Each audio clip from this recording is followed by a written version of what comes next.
Kemudian ketahuilah annahu mata tolabas sultanul adil, bahwasanya bila mana penguasa yang adil meminta antuh malaz zakatu ilaihi, agar zakat diserahkan kepadanya, wajib dzalika, maka wajib untuk menaati permintaan penguasa yang adil itu. Ya. Jadi umpamanya ya, di sini mungkin diwakili oleh Basnas. Ya. Nah, itu diminta untuk menyerahkan zakat yang dikumpulkan atau pribadi ya kepada lembaga tersebut. Kalau mereka memang meminta ada aturannya, ya, maka kita wajib untuk menaati perintah tersebut, permintaannya. Tapi kalau dilonggarkan seperti sekarang, ya silakan, umpamanya mesti punya amil zakat, kemudian mengelola sendiri. Itu memang dalam undang-undang zakat dibolehkan. Ya. Kalau yayasan itu wajib setor 30%, 70% dikelola. Kalau masjid musola, ya itu memang dibolehkan mengelola sendiri 100%.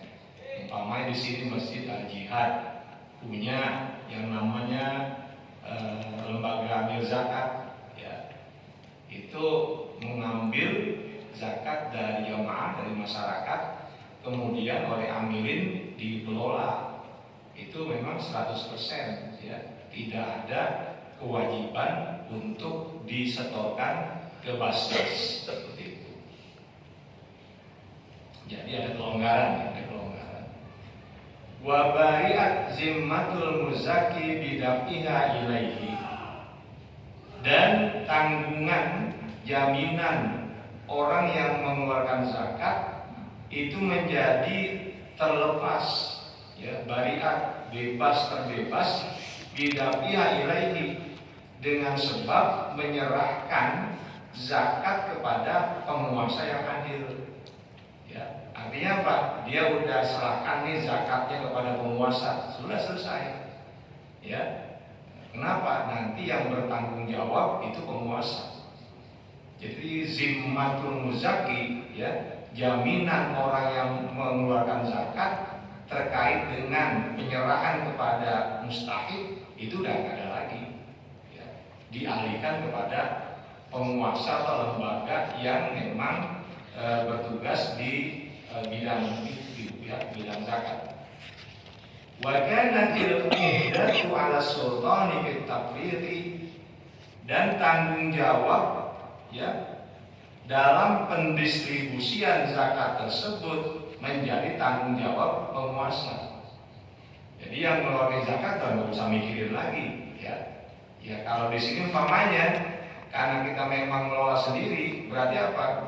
Bapak-bapak keluarganya sudah membayarkan zakat ke masjid ini, ke amilin, ya sudah, ya. Adapun pendistribusiannya itu menjadi tanggung jawab amilin di sini. Nah, itu apa namanya? Di situ berarti amil tuh, ya. Amil itu berarti di situ. Karena dia nanti menentukan siapa yang mustahik dan siapa yang bukan. Karena salah aja dalam menentukan mustahik itu ya bahaya. Ya, disalurkan zakat tersebut ternyata yang menerima bukan mustahik. Ya. Tapi untungnya kalau itu sudah amil, ya, bukan panitia, sudah amil yang mengatur, kemudian dia salah mendistribusikan, dia nggak wajib ganti. Gitu. Selesai udah. Ya, asal nggak sengaja gitu ya. Memang salah dia, keliru. Nah kalau panitia beda, dia bukan amil, lalu dia ngatur zakat. Ternyata yang diberikan bukan mustahik, itu panitia wajib mengganti kesalahan dia, ya. Sebab panitia itu tidak berhak untuk mendistribusikan.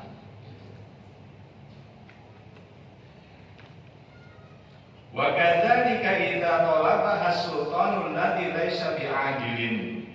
Begitu juga sama kedudukan hukumnya apabila ya sultan yang tidak adil meminta zakat itu. Kita tahu nih ini sultan ini penguasa ini nggak adil. Tetap kalau dia minta ya zakat yang kita keluarkan itu wajib ditaati. Apa alasannya? Wadzalika li khaufil fitnati. Hal tersebut kewajiban memberikan zakat menyerahkan kepada penguasa yang tidak adil itu karena kekhawatiran adanya fitnah. Ya, nanti kalau diserahkan bisa jadi fitnah. Artinya apa? Ini orang mau bayar zakat nih, gitu ya. Orang ini nggak mau makan zakat. Nah, itu kan bisa menimbulkan fitnah.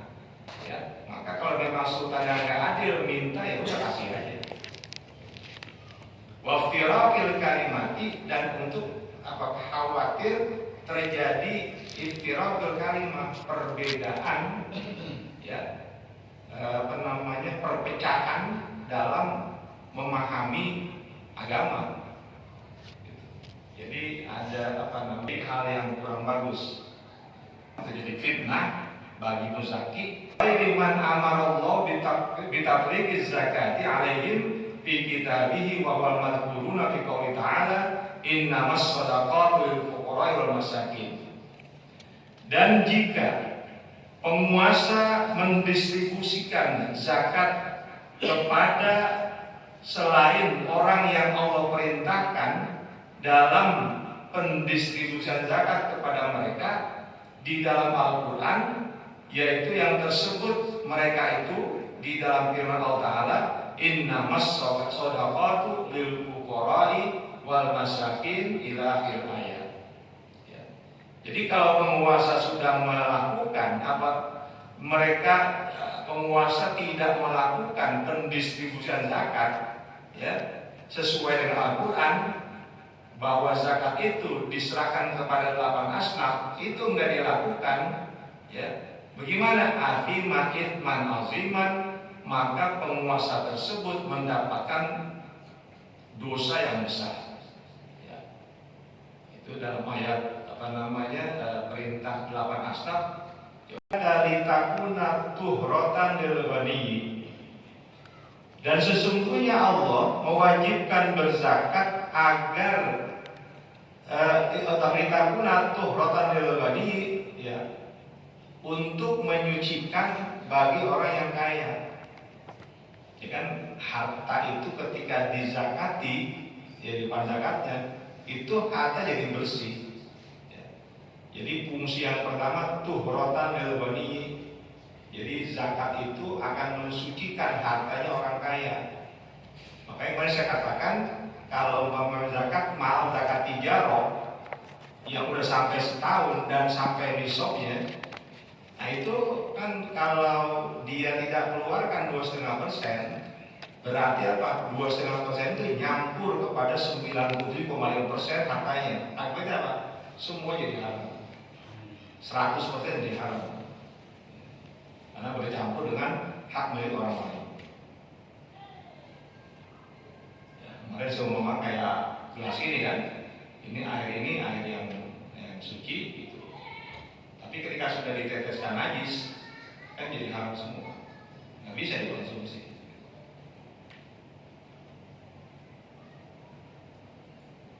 Wa qiwaman lil fakiri wa bilaghan lahu. Dan zakat itu fungsinya untuk qiwaman lil fakir, sebagai tumpuan ya, sebagai penopang hidup bagi orang fakir ya. Wa balaghan lahu, dan untuk mencukupi kebutuhan orang fakir. Jadi kan kenapa Allah menjadikan ada orang fakir, ada orang kaya, kan agar hidup ini menjadi harmonis gitu ya. Orang kaya menolong orang-orang fakir, orang fakir karena diberikan diharapkan doanya, kan gitu. Ya, jadi orang-orang yang berzakat kan Allah memerintahkan untuk doakan orang yang telah memberikan zakat kepadamu. Jadi khuz min amwalihim shadaqatan tutahhiruhum wa tuzakkihim biha ya washolli alaihim. Gitu. Jadi ambillah dari harta mereka yang kaya shadaqatan sebagai zakat. Gitu. Tutahhiruhum yang akan mensucikan mereka, wa tuzakkihim dan membersihkan mereka orang kaya. Washolli alaihim dan berdoalah untuk mereka orang kaya yang membayar zakat. Inna sholataka sakanun lahum. Doamu itu akan menjadikan mereka tenang, ya, menjadikan orang-orang kaya yang merasa nyaman. Maka ingat tuh kalau kita berzakat doain yang ngasih zakat, gitu. Ya, seperti itu. Faman amila fiha ala khilafi dzalika. Maka barang siapa yang melakukan fiha dalam zakat ala khilafi dzalika yang berseberangan dengan hal tersebut, ya, yang berbeda dengan apa yang Allah perintahkan, faqad tamala buhtanan wa itsman azima, maka sungguh dia telah menanggung buhtanan kebohongan wa itsman azima dan dosa yang besar. Ini kalau menurut saya ini satu hal yang agak aneh, gitu ya. Ancamannya keras tentang zakat, tapi yang kagak bayar zakat banyak benar. Kayak kagak ada takutnya gitu, kayak nggak ada takutnya. Ya, ancamannya begitu keras, tapi yang melanggar ya banyak benar.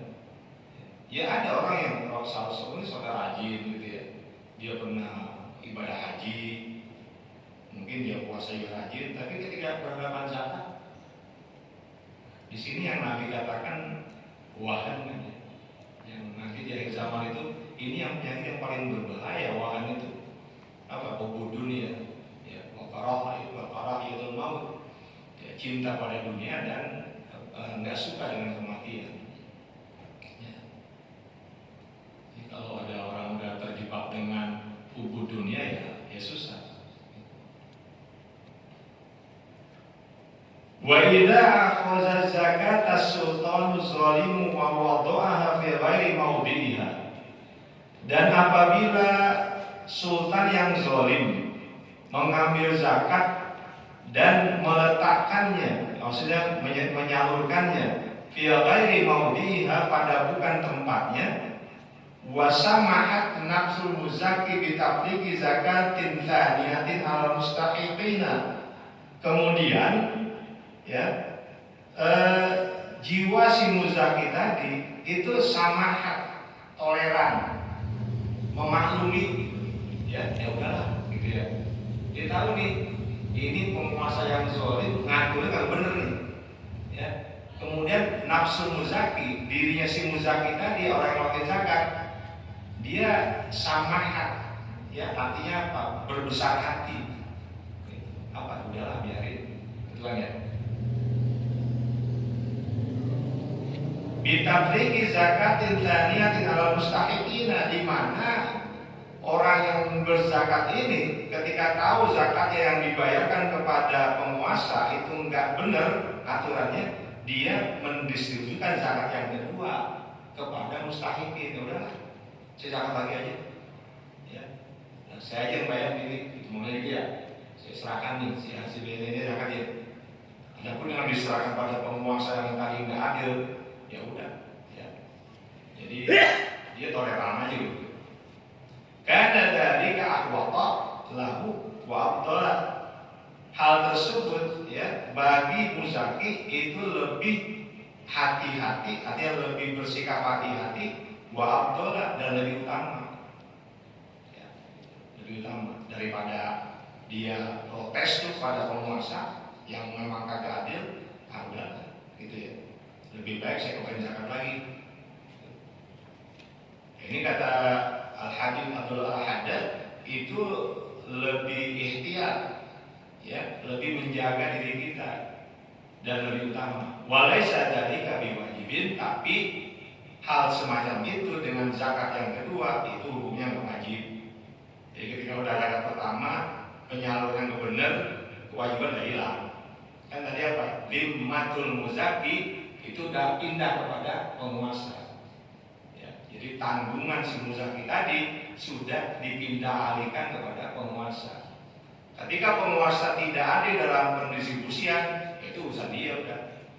Ya, bagi yang muzaki udah selesai. Namun kata Habib Abdullah, ya kalau ternyata si muzaki orang yang baik gitu ya, dikeluarin lagi zakat yang kedua untuk orang-orang yang benar-benar berhak. Maka kata Al Habib Abdullah itu lebih membuat ya aman buat kita nih, dan itu lebih lama, tapi tetap nggak wajib. Wa idza amkana al-muzakki ayyamna zakatahu aw syai'an minha an ahdi sultani zalimi laha jaza dzalika.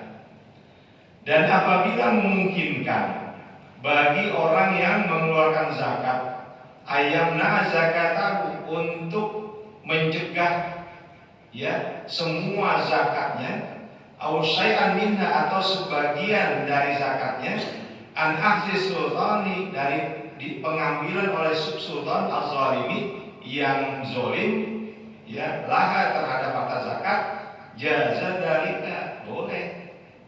Enggak saya mau bareng dia kan ya. Jadi orang ini apa? Menahan diri ketika dia tahu ini penguasa zalim ini cara mendistribusikan nggak benar. Ya, enggak saya nggak mau bayar. Ketika diminta, dia bilang enggak, saya nggak mau. Itu boleh aja. Walakin bisyarti Allah tatarottaba 'alal man'i fitnatun wala maksiatun lillahi min kadhibin sharihin aw yaminin fajiratin aw nahwi dzalik. Tapi dengan catatan boleh itu begitu. Allah tatarottaba 'alal man'i fitnatun. Ya, jangan sampai caranya menahan zakat ya, tidak membayar zakat itu menimbulkan fitnah. Ya, jadi jangan apa orang menduga ini orang kaya nggak bayar zakat. Ya, kenapa? Karena kata sultan ini orang nolak. Nah, itu kan diawalkan begitu, yang bisa membuat namanya tercoreng. Kalau udah begitu, dia tetap wajib. Jadi kalau ada dugaan kuat nanti kalau dia nggak menyerahkan zakatnya kepada penguasa zalim tadi, maka akan timbul fitnah buat dirinya. Kalau udah begitu, dia wajib serahkan. Karena lebih baik menjaga muruah, ya, menjaga nama baik di hadapan orang banyak daripada menahan untuk tidak membayarkan zakat kepada sultan yang zalim. Walang maksiatun lillah, dan juga tidak menimbulkan kemaksiatan kepada Allah. Lah bagaimana? Kok nggak nyerahin zakat kepada penguasa zalim bisa jadi maksiat? Nah ini bayangnya, ya. Ini kan min di sini mungkin min di sini bukan min maknanya dari ya, tapi minnya apa? Bayan. Maka mengatakan min kadibin, yaitu kedustaan shorihin yang jelas-jelas. Artinya apa?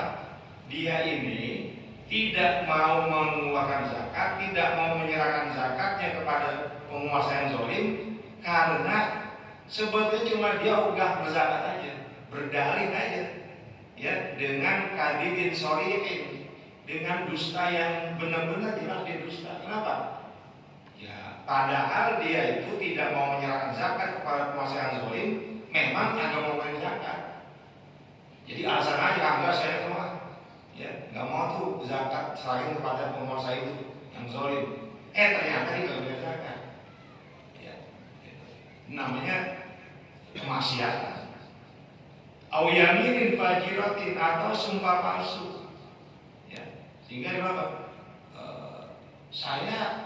Saya ini demi Allah, ya, nggak mau menyerahkan zakat kepada penguasa, gitu ya. Atau begini, dia mengatakan saya bersumpah, udah saya bakal zakat, padahal dia yang lain. Nah itu kan namanya sumpahnya sumpah palsu. Au nahwi dzalika, atau yang semacam itu. Wa takunu niyyatuhu bil mani takhlisus sultani. Ya, Yastahil sultani minal ithmi. Ya, niatnya itu harusnya ya, niat untuk tidak mau menyerahkan zakat kepada penguasa yang zalim. Apa niatnya? Takhlisus sultani minal ithmi, ya, membebaskan, jadi melepaskan penguasa tersebut dari perbuatan dosa. Kasihan kalau saya tanya ke dia mendistribusikannya kagak benar, itu kan bisa dosa dia. Maka udahlah saya nggak mau kasih dia, karena kasihan kalau dia dosa. Itu kan begitu niatnya. Jadi tidak menyerahkan zakat kepada penguasa yang zalim itu semata-mata ingin membebaskan penguasa tadi dari dosa. Alladzi yakunu alaihi wad'iz zakati bi ghairi mawdi'iha, di mana penguasa tersebut ya, dia menyerahkan zakat bukan pada tempat yang seharusnya. Itu yang pertama. Jadi dia nggak mau mengeluarkan atau menyerahkan zakat kepada penguasa yang zalim karena menghindari ya dosa yang akan didapat oleh penguasa zalim tersebut. Itu yang pertama. Yang kedua tujuannya ya, wa i'anatal fuqara'i, kita ataukan ke takhlis saja, takun niyatu mimma takhlis. Wa i'anatal fuqara'i, dan menolong orang-orang fakir, ala iqamati dinihim bi ata'ihi ma faradallahu alaihi bimali, untuk menegakkan ya, mengokohkan agama orang-orang fakir dengan memberikan mereka apa yang telah Allah wajibkan untuk mereka, alaihi, yang dibebankan kepada muzaki fi mali, dalam hartanya.